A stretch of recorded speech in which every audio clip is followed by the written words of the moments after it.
Welcome to episode 4 of the Bear Market Brief podcast. I'm your host, Aaron. There's an apocryphal story about Russian President Boris Yeltsin.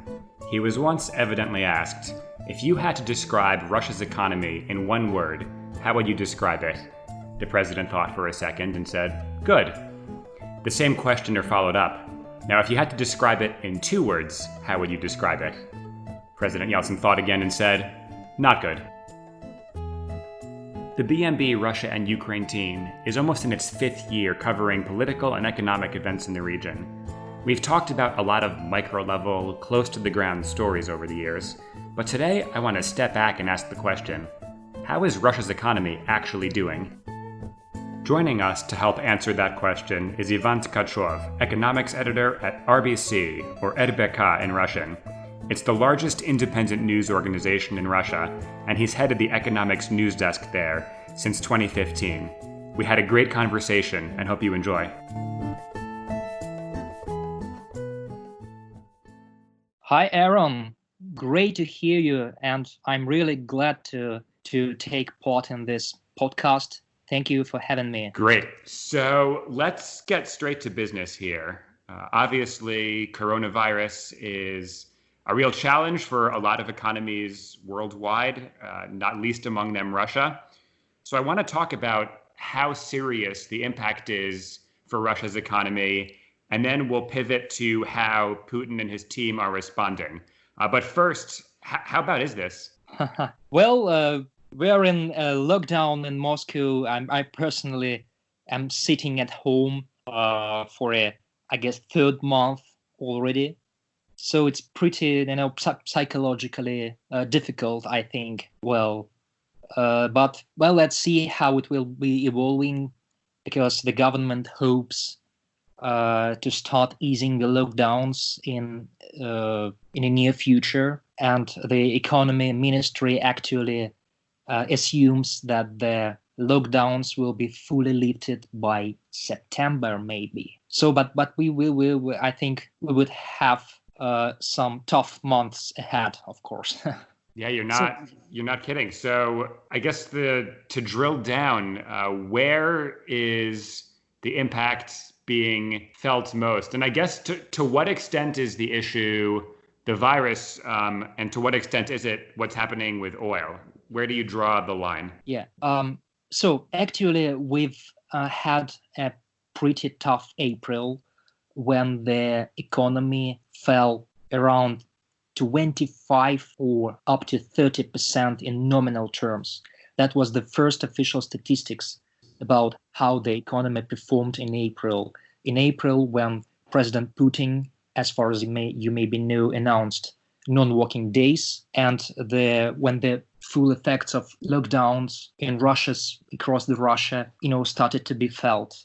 So basically, the consensus now is that Russian economy will be, of course, in recession this year, with real GDP falling around maybe 5%, and that is in line with the recently released forecast by the economic ministry. So given that the average annual growth rate since 2015 was less than 1% even before the pandemic crisis, so you'll have even lower average rates approaching to 0 over this period. So, and real GDP is not expected to recover to 2019 levels until probably 2022. So we won't have a V-shaped recovery in Russia. Investments would be hit especially hard, I think. And in Russia, there is the tradition to protect large businesses.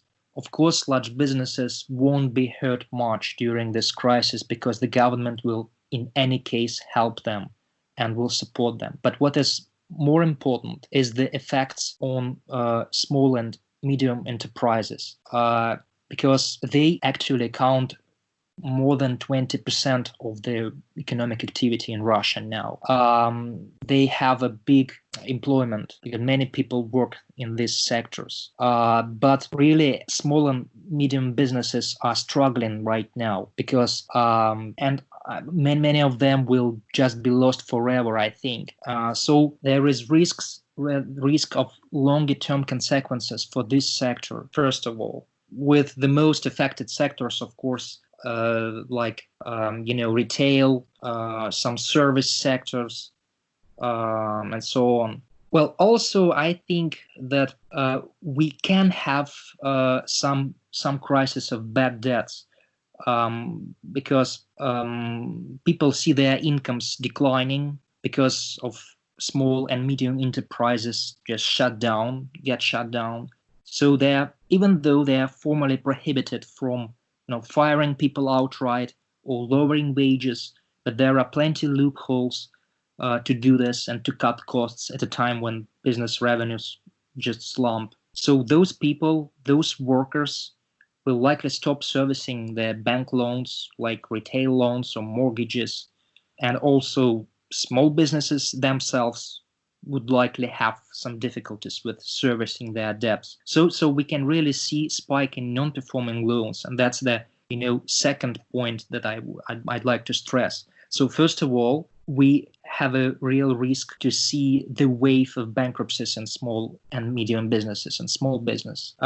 Second, the crisis really can turn into the crisis of bad debts. So it probably would affect the banking sector. But so far, there is no liquidity crisis in Russia's banking sector. So far, the banking system fares pretty well. So we'll see how it evolves. Yeah, that's a lot of aspects to this, and I remember that small and medium-sized businesses struggled during the last crisis too. So unfortunate. Although that's not necessarily unique to Russia. I think that's happening here in the States too. But let's turn to how Russia's government is responding so far. We talked about lockdowns, again, similar to how many countries are responding.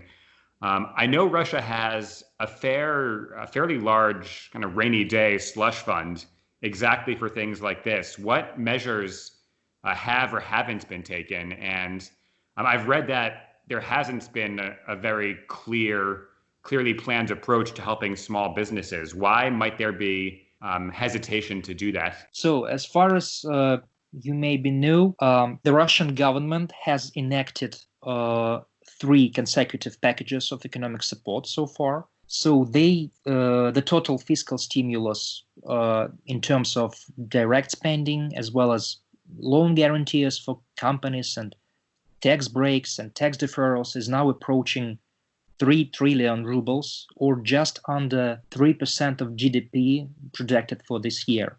So 3% of GDP is not really a big deal. This is way less than stimulus programs in major developed countries. And I believe this year we'll only see probably the 4th package of support, but no more. And it could total another maybe 500 or 700 billion rubles, so less than previous rounds of anti-crisis support.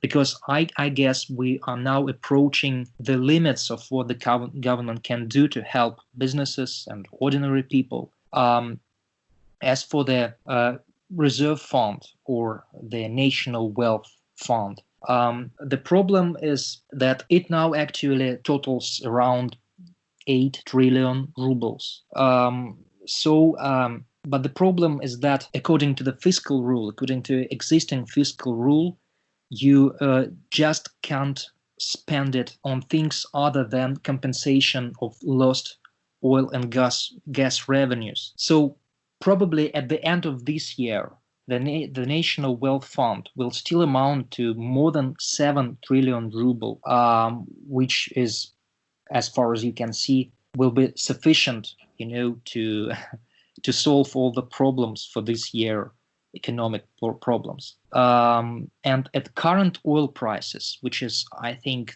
30 to 35 per barrel of Urals Russia's oil, the National Wealth Fund will be sufficient for actually 6 to 7 years. But the government doesn't want to alter its fiscal rule, to alter or suspend it. There has been much talk recently about unleashing broader spending from the national wealth fund. But the finance minister's logic is quite conservative in this respect. So they are not going to have the reserve fund just zeroed in a couple of years. They perhaps try to think longer term and preserve trust of global credit rating agencies. So they assume that if they abandon the fiscal rule, rating agencies may probably again cut Russia's ratings to below investment grade, and therefore borrowing costs would be higher than now. So, and the yield on Russia's government debt is quite volatile, so they are afraid of borrowing costs spike maybe in future potentially. So the general problem is that the existing fiscal rule puts significant constraints on additional spending, on additional anti-crisis spending. So you have some sort of paradox when you have really ample fiscal reserves, but they cannot be fully spent to fight the crisis. There has been some talk recently about possible relaxation or even suspension of the fiscal rule, but so far there is absolutely no consensus within the government on this, and finance ministry is still strongly opposed to even touching the fiscal rule, because the fiscal rule is regarded as the key factor of macro stability that Russia has gained over the past years. So I think that's as good a segue as any, talking about macro stability, to transition to what happened before the virus. And the reason I want to do this for listeners is that BMB Russia, we've covered lots of stories in very micro detail, but I think it would be a help to take stock of kind of where Russia's economy was, where it stood, how it was doing before the virus hit. So in a couple words, if you can, how was Russia's economy doing? So that's a good question. Actually, I almost forgot how the economy was performing before the pandemic. It seems that it was a very long time ago. But seriously, the economy fared not very well even before the current crisis. For example, last year it grew only 1.3%, underperforming compared to initial goals set by President Putin and the government. So last year, basically, we already had exports slow down due to worsening conditions in commodities markets. And one should not forget that commodities still account for 3/4 of Russia's total exports. And Russia's exports has been diversifying very slowly. So we had already weaker consumer spending due to poor growth of real disposable incomes. So, by the way, real incomes in Russia at the end of last year was 7% lower than in 2013, before the Crimean-Ukrainian crisis. And following projected decline for this year, the real incomes will be probably 11% lower than before 2013. So we had already many years of actually real disposable incomes decline.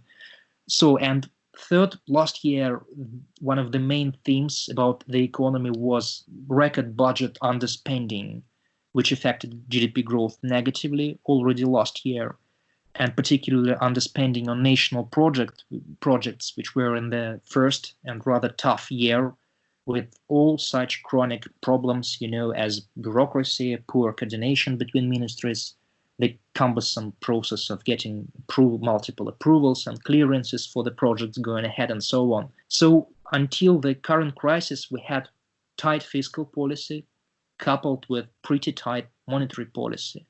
And by the way, what is interesting is that some good economists had predicted already late last year that the economy could dip into recession, so even before any pandemic crisis.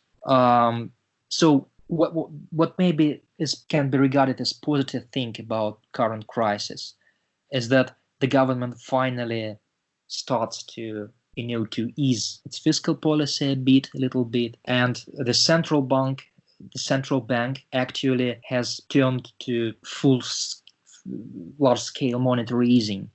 So what was an unimaginable before this year, I think, because if the next month the central bank slashes its key interest rate 100 basic points to 4.5% as predicted, actually we'll see real interest rates in Russia approaching to zero, which was again just unimaginable last year when the monetary policy was pretty tight. So, maybe this crisis, as every crisis, I think will bring some positive changes in this respect, because before such dramatic events, neither the government nor the central bank had enough guts, to actually unleash spending, unleash, this monetary easing and so on.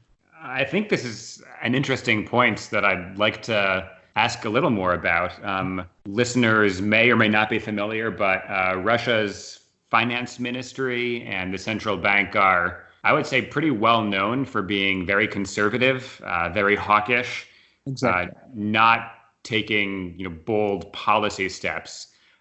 Why, in your opinion, is that the case? Is there a certain experience that defines their understanding of economics? What makes them hesitant? It's interesting questions because, frankly speaking, I'm asking this question, for the past years, because I think that it's actually a paradoxical situation when you have, on the one hand, very strong, very credible macro stability policies, fiscal and financial stability policies. So, which is, of course, finance ministry and central bank should be credited for this. On the other hand, you have pretty bad, pretty poor pro-growth policies and growth-building institutions. So you have a really world-class macro stability policies and the economic growth policies at par with maybe some developing countries or so. So why is it so? Well, probably there are different hypotheses on that. Well, first of all, probably after 2013, Russian state has faced situation when they have many perceived external threats. So they just needed to build this, financial fortress. They installed the new fiscal rule, which, by the way, was the perhaps most important implication of the previous crisis. I mean, of the crisis of 2013 and with oil prices slump and so on. And the fiscal rule has helped Russian ruble, to become less volatile and less sensitive to oil price fluctuations and so on. So that was really one positive change that the previous crisis brought. Of course, that as for the Russia's central bank, it was, its main task was to bring inflation levels to its target, which was established in 2014, I think, which is 4%. And that's too was unimaginable just in previous years, because actually for the most part of its modern history, Russia lived on the double-digit inflation. So that was the great achievement of the central bank that it really brought the inflation levels to its targeted level of 4%, I think. Yeah, that's no small feat.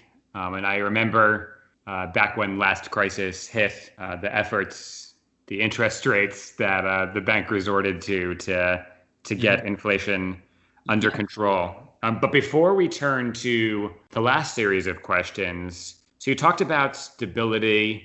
I would ask related whether, trying to be optimistic here, whether there were any bright spots or are any bright spots for Russia's economy right now. And then I guess not to maybe dive too far in, but to what extent sanctions have really hurt, because that's in Western policy circles discussed all the time.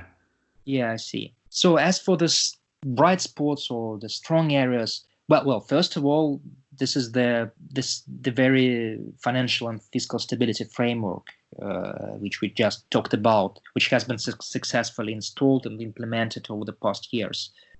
Because as far as you know, Russia has amassed ample fiscal reserves, as well as central bank gold and foreign exchange reserves. Russia's public debt is very low, one of the lowest in the world. The budget policy has been quite responsible and credible, although quite restrictive in terms of economic growth, as I have already said.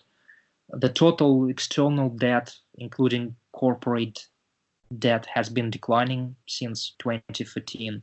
So there are plenty of macroeconomic aggregates that helped Russia, to win praise from credit rating agencies. So inflation, as I have already said, and ruble. By the way, ruble has also been rather bright spot recently because it fares surprisingly well despite much lower oil prices, and it's moderately weakened during the past months. But its weakening falls short of, the oil price slump that we have seen. Well, maybe in sectoral perspective, I think service economy is performing pretty well. I mean, consumer service sector has been booming in Russia, especially in large cities like Moscow. Food delivery, taxi apps, digital services, which are on the rise. Among more traditional sectors, food production sector is quite okay, supported by Russia's food embargo against the West and policy of import substitutions. Banking sector is in relatively good shape too, following banking sector cleanup by central bank. As for the weak spots, I think that everything that concerns the broader economy is quite weak, I'd say. And of course, one should not forget about some longer-term structural problems that have been marred Russia's economic performance over the past years, such as we had pretty bad demographics, particularly what concerns limited and shrinking labor force due to population aging. And by the way, the retirement age reform that has been instituted a couple of years ago has helped to ease this demographic pressure, but it can't reverse it really. We have consistently low private investment, and by the way, this year total investment in fixed capital is expected to fall 20% in the official forecast by economic ministry. So it would be the worst performing indicator actually among the macroeconomic aggregates. And of course, why private investment is low in Russia. It's because of these chronic problems such as lack of trust towards the state policies, high tax burden, it's regulatory burden, and of course, all those issues related to law enforcement and security bodies pressure and raids and so on, and many businessmen going to jail and so on. So actually, weak spots there are many more weak spots, and I think there are more than bright spots actually. Yeah, that sounds bleak if I had to summarize it in one word. And just for listeners who may be less familiar with the economic terms, fixed capital investment matters because that's factories and machinery that will drive growth in the future. About your question about sanctions, of course. Oh, yes, absolutely. This is important, I think. Because, sanctions have been, I think, relatively minor factor affecting the economy over the past years. And probably these days, sanctions effects are statistically nearly insignificant. The International Monetary Fund has estimated that sanctions have reduced Russia's GDP growth only 0.2 percentage points in average since 2015. So it's not a big deal really. Now it may be even less, I think. And we have not had any major US or European Union sanctions escalations since 2018 episode with Rusal sanctions. Dollar-ruble exchange rate was very sensitive to sanctions news just a couple of years ago, but now it has any sanctions premium anymore. Yes, some sanctions were designed as having longer term effects. For example, sanctions that prevent access of Russian oil and gas companies to high-end extraction technologies. But on the other hand, until recently, we saw record oil production levels in Russia, with declines attributable only to recent OPEC Plus deal to curb production. And as for sanctions that limit access to Western financing, they too have rather small effects because Russian corporates have been deleveraging in terms of external funding. But on the other hand, what is important and what I want to stress, that if you look at it broadly and, for example, as a thought experiment, compare actual situation with hypothetical ideal Russia, which has never waged any proxy war in Ukraine or elsewhere, has not undertaken any military adventures abroad, and has been maintaining, pretty good relations with the West, and so has not been subject to any sanctions. So in this counterfactual alternative history, you would inevitably have much stronger growth rates for the economy, of course, mainly because of significantly higher foreign direct investments. Because in fact, they are negligible now. Russia has little genuine foreign investment from Western countries, and this, of course, seriously limits economic growth. It sounds like they did have an impact, but maybe not to the extent that is, I guess, popularly perceived. Yeah, they do have an effect, yeah. We're running a little short on time here, so just want to ask as a final question, although this may be a big question for the last couple minutes, but turning towards the future, Putin has stated a goal of beating average global growth. There's bold national projects designed to ostensibly boost growth, but is any of that possible? Well, I think you would not see growth rates consistently above 3%, as Putin initially set this goal, to achieve a growth above 3%.